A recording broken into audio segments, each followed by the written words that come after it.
થોડીક જ વારમાં પ્રધાનમંત્રી નરેન્દ્ર મોદી મન કી બાત કાર્યક્રમની શરૂઆત કરવાના છે। 84મા એપિસોડનું આજે પ્રસારણ થશે। પ્રધાનમંત્રીએ ગઈકાલે જ એક મોટી જાહેરાત કરી હતી રસીકરણને લઈને। આજે તેઓ તેની એક્સટેન્ડેડ વાત પણ કરી શકે છે। પ્રધાનમંત્રી મોદી મન કી બાતના 84મા એપિસોડનું આજે પ્રસારણ કરવાના છે।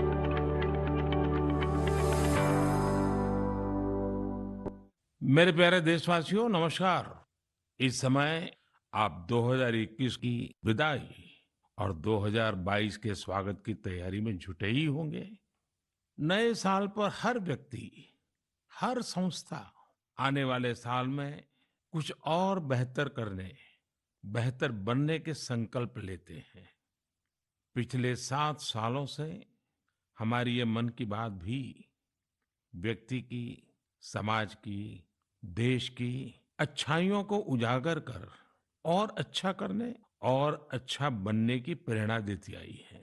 इन 7 वर्षों में मन की बात करते हुए मैं सरकार की उपलब्धियों पर भी चर्चा कर सकता था। आपको भी अच्छा लगता, आपने भी सराहा होता। लेकिन ये मेरा दशकों का अनुभव है कि मीडिया की चमक दमक से दूर, अखबारों की सुर्खियों से दूर कोटि कोटि लोग हैं जो बहुत कुछ अच्छा कर रहे हैं। वो देश के आने वाले कल के लिए अपना आज खपा रहे हैं। वो देश की आने वाली पीढ़ियों के लिए अपने प्रयासों पर आज जी जान से जुटे रहते हैं। ऐसे लोगों की बात बहुत सुकून देती है, गहरी प्रेरणा देती है। मेरे लिए मन की बात हमेशा से ऐसे ही लोगों के प्रयासों से भरा हुआ, खिला हुआ, सजा हुआ एक सुंदर उपवन रहा है। और मन की बात में तो हर महीने मेरी मशक्कत ही इस बात पर होती है, इस उपवन की कौन सी पंखुड़ी आपके बीच लेकर के आऊं। मुझे खुशी है कि हमारी बहुरत्ना वसुंधरा के पुण्य कार्यों का अविरल प्रवाह निरंतर बहता रहता है।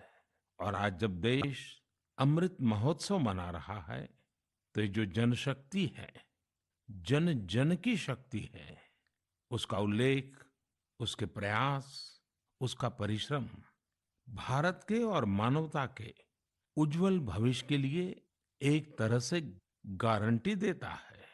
साथियों, ये जनशक्ति की ही ताकत है, सबका प्रयास है कि भारत 100 साल में आई सबसे बड़ी महामारी से लड़ सका।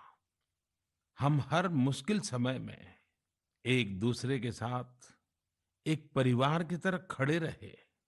अपने मोहल्ले या शहर में किसी की मदद करना हो, जिससे जो बना उससे ज्यादा करने की कोशिश की।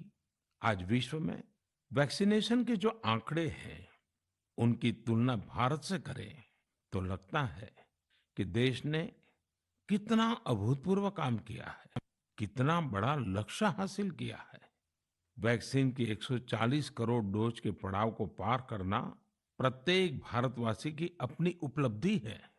ये प्रत्येक भारतीय का व्यवस्था पर भरोसा दिखाता है, विज्ञान पर भरोसा दिखाता है, वैज्ञानिकों पर भरोसा दिखाता है और समाज के प्रति अपने दायित्वों को निभा रहे हम भारतीयों की इच्छा शक्ति का प्रमाण भी है। लेकिन साथियों, हमें ये भी ध्यान रखना है कि कोरोना का एक नया वेरिएंट दस्तक दे चुका है। पिछले 2 वर्षों का हमारा अनुभव है कि इस वैश्विक महामारी को परास्त करने के लिए एक नागरिक के तौर पर हमारा खुद का प्रयास बहुत महत्वपूर्ण है। ये जो नया ओमिक्रॉन वेरिएंट आया है, उसका अध्ययन हमारे वैज्ञानिक लगातार कर रहे हैं। हर रोज नया डेटा उन्हें मिल रहा है, उनके सुझावों पर काम हो रहा है। ऐसे में स्वयं की सजगता, स्वयं का अनुशासन कोरोना के इस वेरिएंट के खिलाफ देश की बहुत बड़ी शक्ति है। हमारी सामूहिक शक्ति ही कोरोना को परास्त करेगी। इसी दायित्व बोध के साथ हमें 2022 में प्रवेश करना है। मेरे प्यारे देशवासियों, महाभारत के युद्ध के समय भगवान श्री कृष्ण ने अर्जुन को कहा था, नभः स्पृशम दीप्तम, यानी गर्व के साथ आकाश को छूना।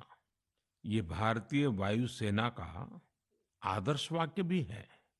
माँ भारती की सेवा में लगे अनेक जीवन आकाश की इन बुलंदियों को रोज गर्व से छूते हैं, हमें बहुत कुछ सिखाते हैं। ऐसा ही एक जीवन रहा ग्रुप कैप्टन वरुण सिंह का।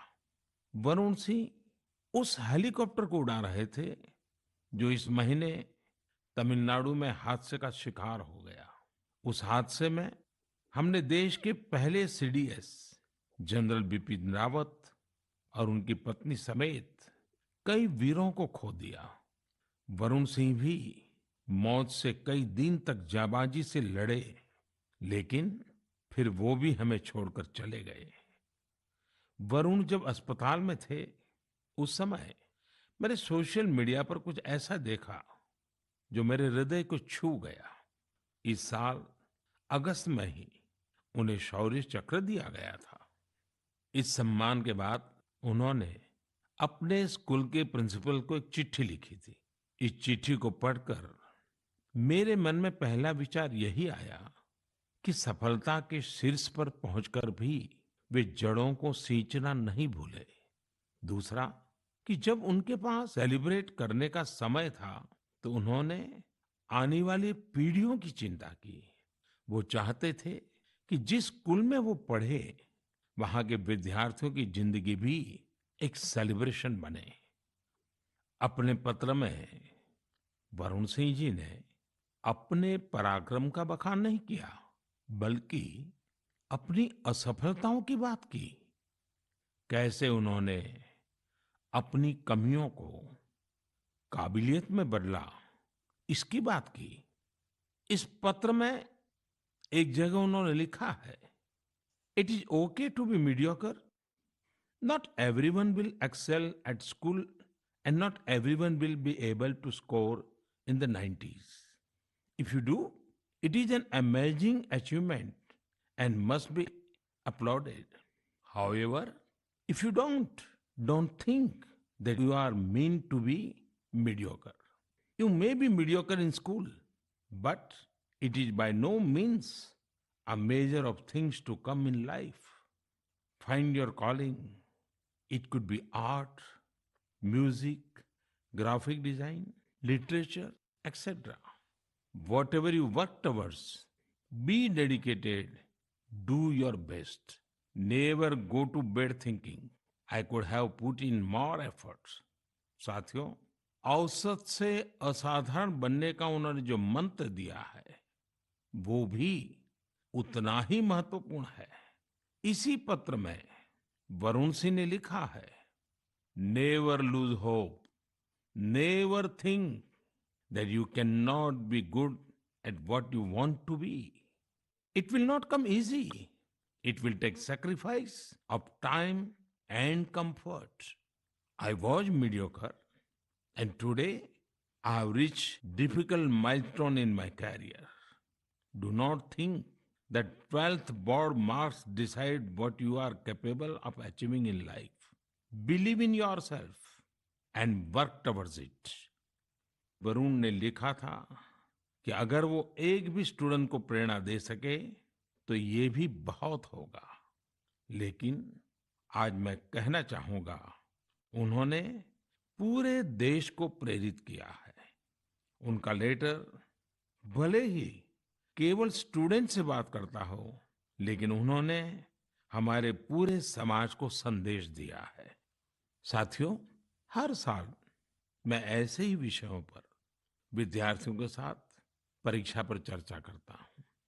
इस साल भी एग्जाम से पहले मैं स्टूडेंट्स के साथ चर्चा करने की प्लानिंग कर रहा हूं। इस कार्यक्रम के लिए 2 दिन बाद 28 दिसंबर से mygov.in पर रजिस्ट्रेशन भी शुरू होने जा रहा है। ये रजिस्ट्रेशन 28 दिसंबर से 20 जनवरी तक चलेगा। इसके लिए क्लास 9 से 12 तक के स्टूडेंट्स, टीचर्स और पेरेंट्स के लिए ऑनलाइन कंपटीशन भी आयोजित होगा। मैं चाहूंगा कि आप सब इसमें जरूर हिस्सा लें आपसे मुलाकात करने का मौका मिलेगा। हम सब मिलकर परीक्षा, करियर, सफलता और विद्यार्थी जीवन से जुड़े अनेक पहलुओं पर मंथन करेंगे।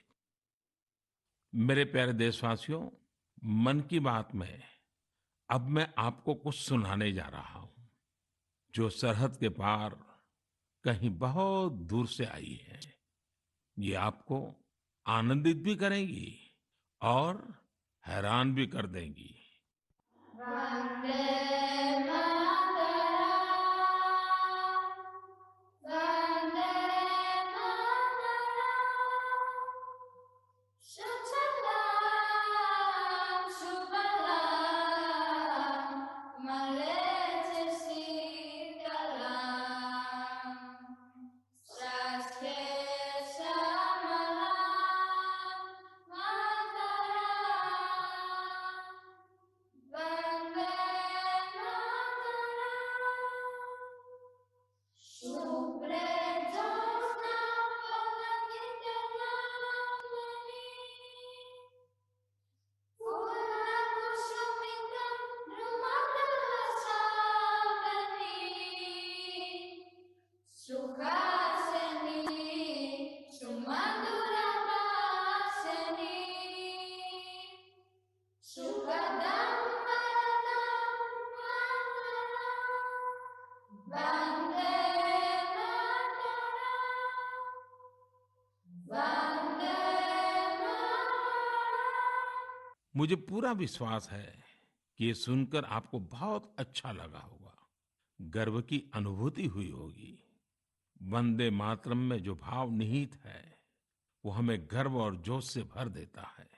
साथियों, आप ये जरूर सोच रहे होंगे कि आखिर ये खूबसूरत वीडियो कहाँ का है, किस देश से आया है। इसका जवाब आपकी हैरानी और बढ़ा देगा। वंदे मातरम प्रस्तुत करने वाले ये स्टूडेंट्स ग्रीस के हैं। वहां वे इलिया के हाई स्कूल में पढ़ाई करते हैं। इन्होंने जिस खूबसूरती और भाव के साथ वंदे मातरम गाया है, वो अद्भुत और सराहनीय है। ऐसे ही प्रयास दो देशों के लोगों को और करीब लाते हैं। मैं ग्रीस के इन छात्र छात्राओं और उनके टीचर्स का अभिनंदन करता हूँ। आजादी के अमृत महोत्सव के दौरान किए गए उनके प्रयास की सराहना करता हूँ। साथियों, मैं लखनऊ के रहने वाले नीलेश जी की एक पोस्ट की भी चर्चा करना चाहूंगा। नीलेश जी ने लखनऊ में हुए एक अनूठे ड्रोन शो की बहुत प्रशंसा की है। ये ड्रोन शो लखनऊ के रेसिडेंसी क्षेत्र में आयोजित किया गया था।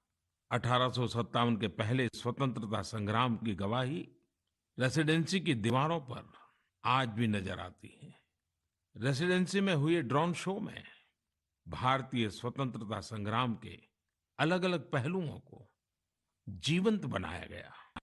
चाहे चौरी चौरा आंदोलन हो, काकोरी ट्रेन की घटना हो, या फिर नेताजी सुभाष बाबू का अदम्य साहस और पराक्रम, इस ड्रोन शो ने सबका दिल जीत लिया।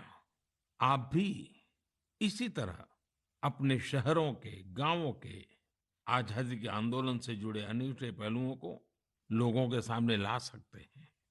इसमें टेक्नोलॉजी की भी खूब मदद ले सकते हैं। आजादी का अमृत महोत्सव हमें आजादी की जंग की स्मृतियों को जीने का अवसर देता है, उसको अनुभव करने का अवसर देता है। ये देश के लिए नए संकल्प लेने का, कुछ कर गुजरने की इच्छा शक्ति दिखाने का प्रेरक उत्सव है, प्रेरक अवसर है। आइए स्वतंत्रता संग्राम की महान विभूतियों से प्रेरित होते रहें, देश के लिए अपने प्रयास और मजबूत करते रहें। मेरे प्यारे देशवासियों, हमारा भारत कई अनेक असाधारण प्रतिभाओं से संपन्न है, जिनका कृतित्व दूसरों को भी कुछ करने के लिए प्रेरित करता है। ऐसे ही एक व्यक्ति हैं तेलंगाना के डॉक्टर कुरेला विट्ठलाचार्य जी। उनकी उम्र 84 साल है। विट्ठलाचार्य जी इसकी मिसाल है कि जब बात अपने सपने पूरे करने की हो तो उम्र कोई मायने नहीं रखती। साथियों, विठलाचार्य जी की बचपन से एक इच्छा थी, वो एक बड़ी सी लाइब्रेरी खोले। देश तब गुलाम था। कुछ परिस्थितियां ऐसी थी कि बचपन का वो सपना तब सपना ही रह गया। समय के साथ विठलाचार्य जी लेक्चरर बने, तेलुगु भाषा का गहन अध्ययन किया और उसी में कई सारी रचनाओं का सृजन भी किया। 6-7 साल पहले वो एक बार फिर अपना सपना पूरा करने में जुटे। उन्होंने खुद की किताबों से लाइब्रेरी की शुरुआत की, अपने जीवन भर की कमाई इसमें लगा दी। धीरे धीरे लोग इससे जुड़ते चले गए और योगदान करते गए। यदाद्री भुवनागिरी जिले के रमन्नापेट मंडल की इस लाइब्रेरी में करीब 2 लाख पुस्तकें हैं। विठलाचार्य जी कहते हैं कि पढ़ाई को लेकर उन्हें जिन मुश्किलों का सामना करना पड़ा, वो किसी और को न करना पड़े।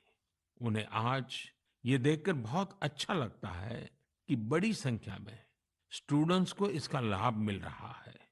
उनके प्रयासों से प्रेरित होकर कई दूसरे गांवों के लोग भी लाइब्रेरी बनाने में जुटे हैं। साथियों, किताबें सिर्फ ज्ञान ही नहीं देती, बल्कि व्यक्तित्व भी संवारती हैं, जीवन को भी गढ़ती हैं। किताबें पढ़ने का शौक एक अद्भुत संतोष देता है। आजकल मैं देखता हूं कि लोग ये बहुत गर्व से बताते हैं कि इस साल मैंने इतनी किताबें पढ़ी, अब आगे मुझे ये किताबें और पढ़नी है। ये एक अच्छा ट्रेंड है जिसे और बढ़ाना चाहिए। मैं भी मन की बात के श्रोताओं से कहूंगा कि आप इस वर्ष की अपनी उन 5 किताबों के बारे में बताएं जो आपकी पसंदीदा रही हैं। इस तरह से आप 2022 में दूसरे पाठकों को अच्छी किताबें चुनने में भी मदद कर सकेंगे। ऐसे समय में जब हमारा स्क्रीन टाइम बढ़ रहा है, बुक रीडिंग अधिक से अधिक पॉपुलर बने, इसके लिए भी हमें मिलकर प्रयास करना होगा। मेरे प्यारे देशवासियों, हाल ही में मेरा ध्यान एक दिलचस्प प्रयास की ओर गया है। ये कोशिश हमारे प्राचीन ग्रंथों और सांस्कृतिक मूल्यों को भारत ही नहीं बल्कि दुनिया भर में लोकप्रिय बनाने की है। पुणे में भंडारकर ओरिएंटल रिसर्च इंस्टीट्यूट नाम का एक सेंटर है। इस संस्थान ने दूसरे देशों के लोगों को महाभारत के महत्व से परिचित कराने के लिए ऑनलाइन कोर्स शुरू किया है।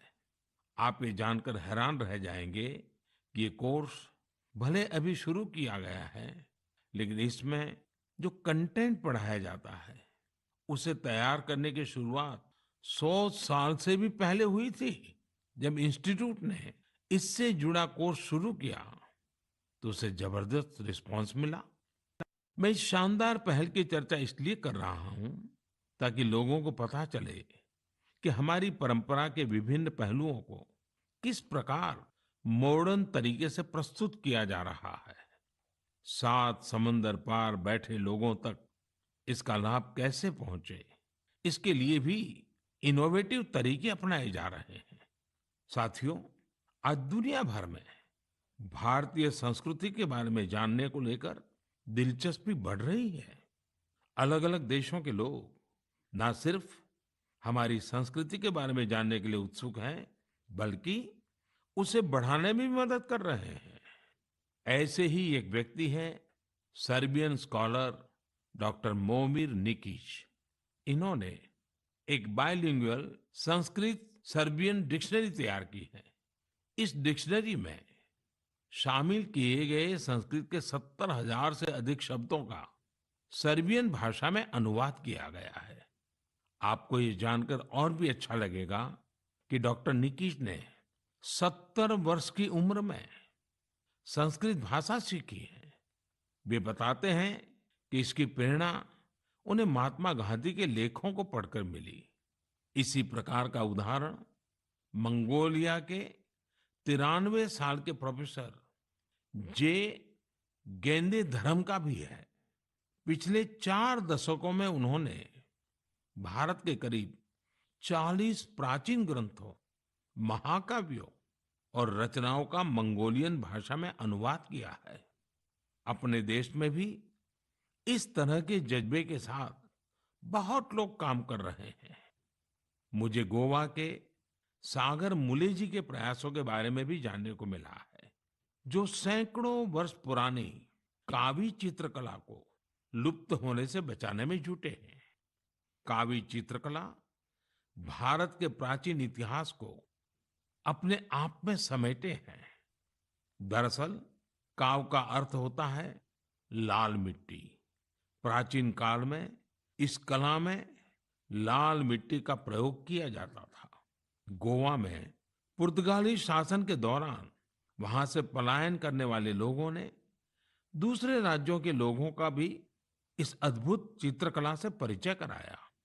समय के साथ ये चित्रकला लुप्त होती जा रही थी, लेकिन सागर मुले जी ने इस कला में नई जान फूंक दी है। उनके इस प्रयास को भरपूर सराहना भी मिल रही है। साथियों, एक छोटी सी कोशिश, एक छोटा कदम भी हमारी समृद्ध कलाओं के रक्षण में बहुत बड़ा योगदान दे सकता है। अगर हमारे देश के लोग ठान लें तो देश भर में हमारी प्राचीन कलाओं को सजाने, संवारने और बचाने का जज्बा एक जन आंदोलन का रूप ले सकता है। मैंने यहाँ कुछ ही प्रयासों के बारे में बात की है। देश भर में इस तरह के अनेक प्रयास हो रहे हैं। आप उनकी जानकारी नमो ऐप के जरिए मुझ तक जरूर पहुंचाएं। मेरे प्यारे देशवासियों, अरुणाचल प्रदेश के लोगों ने साल भर से एक अनूठा अभियान चला रखा है और उसे नाम दिया है Arunachal Pradesh air gun surrender अभियान। इस अभियान में लोग स्वेच्छा से अपनी एयर गन सरेंडर कर रहे हैं। जानते हैं क्यों? ताकि अरुणाचल प्रदेश में पक्षियों का अंधाधुंध शिकार रुक सके।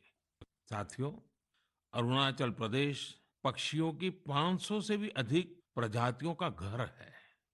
इनमें कुछ ऐसी देसी प्रजातियां भी शामिल हैं जो दुनिया में कहीं और नहीं पाई जाती हैं।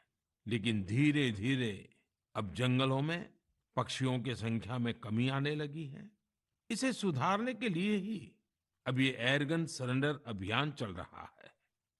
पिछले कुछ महीनों में पहाड़ से मैदानी इलाकों तक, एक कम्युनिटी से लेकर दूसरी कम्युनिटी तक, राज्य में हर तरफ लोगों ने इसे खुले दिल से अपनाया है। अरुणाचल के लोग अपनी मर्जी से अब तक 1600 से ज्यादा एयरगन सरेंडर कर चुके हैं।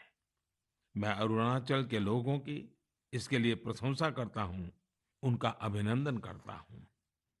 मेरे प्यारे देशवासियों, आप सभी की ओर से 2022 से जुड़े बहुत सारे संदेश और सुझाव आए हैं।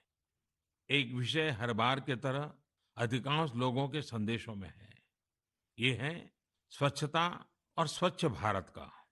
स्वच्छता का ये संकल्प अनुशासन से, सजगता से और समर्पण से ही पूरा होगा। हम एनसीसी कैडेट द्वारा शुरू किए गए पुनीत सागर अभियान में भी इसकी झलक देख सकते हैं। इस अभियान में 30,000 से अधिक एनसीसी कैडेट शामिल हुए। एनसीसी के इन कैडेट्स ने बीचेस पर सफाई की, वहां से प्लास्टिक कचरा हटाकर उसे रिसाइकलिंग के लिए इकट्ठा किया। हमारे बीचेस, हमारे पहाड़, ये हमारे घूमने लायक तभी होते हैं जब वहां साफ सफाई हो।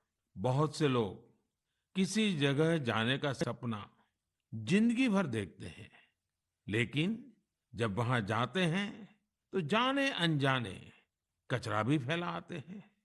ये हर देशवासी की जिम्मेदारी है कि जो जगह हमें इतनी खुशी देती है, हम उन्हें अस्वच्छ न करें।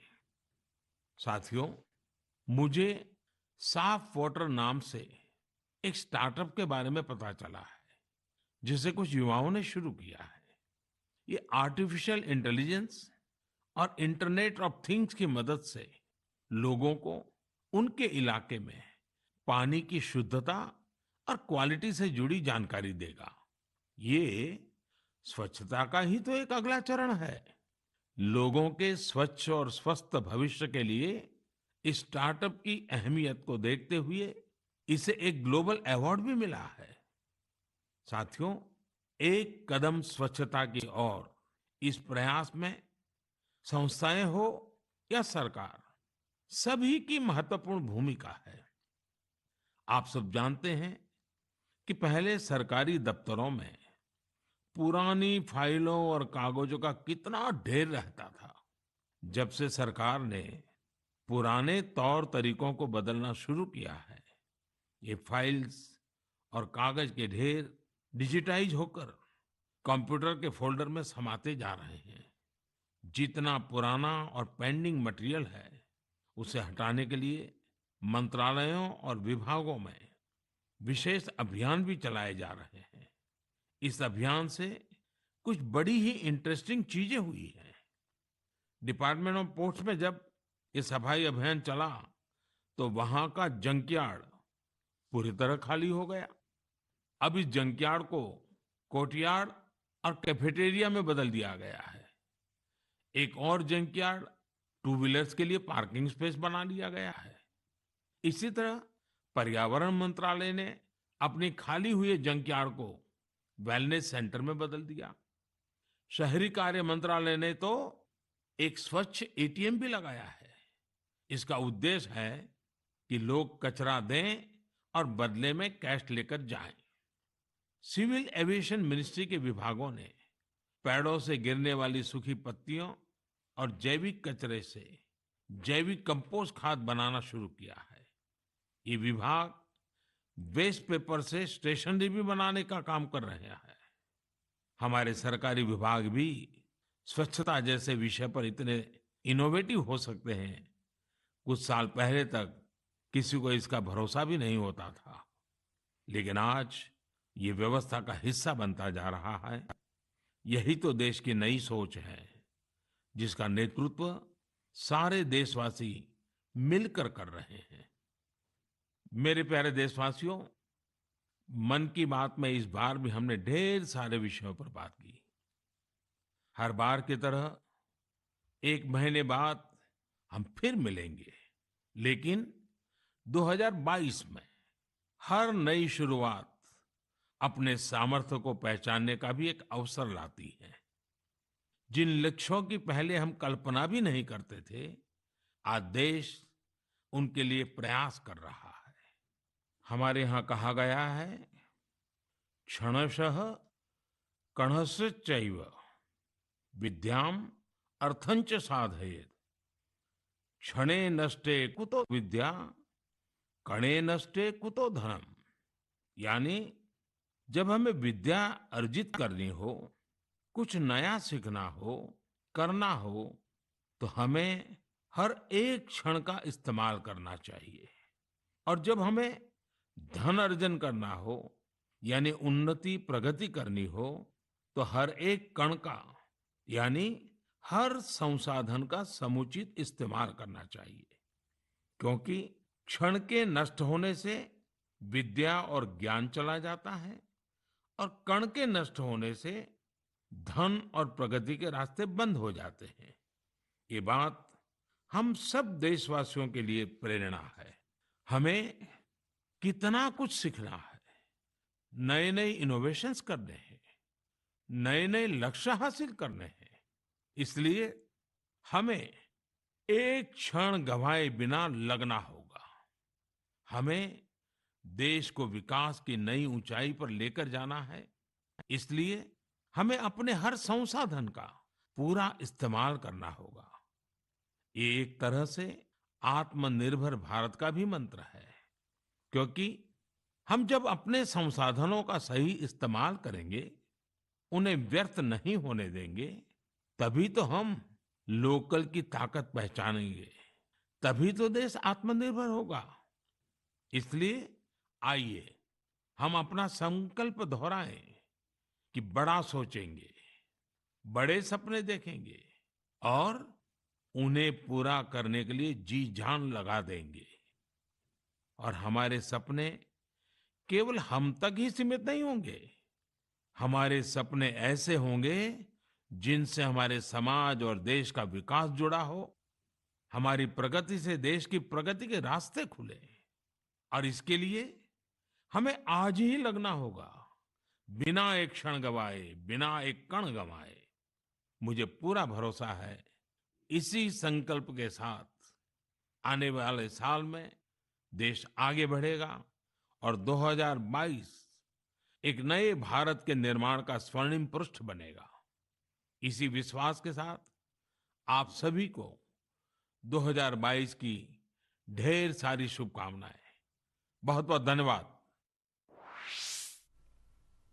2021ના અંતિમ મન કી બાત કાર્યક્રમનું પ્રધાનમંત્રી નરેન્દ્ર મોદીએ અત્યારે હાલ પ્રસારણ કર્યું. તેમણે સંબોધન કર્યું. અનેકવિધ વિષયો પર તેમણે આ વખતે પણ વાતચીત કરી હતી. સ્વચ્છતાને લઈને તેમણે વાતચીત કરી. જે લુપ્ત થઈ રહેલી કલાઓ છે તેને જે લોકો ઉજાગર કરવા માટે મથામણ કરી રહ્યા છે, પ્રયત્ન કરી રહ્યા છે, તેમના પ્રયત્નોને પણ તેમણે ધન્યવાદ પાઠવ્યા હતા. એનસીસીએ જે રીતે બીચ પર સાફ સફાઈ કરવાનું અભિયાન હાથ ધર્યું તેને લઈને તેમને પણ ધન્યવાદ પાઠવ્યા હતા.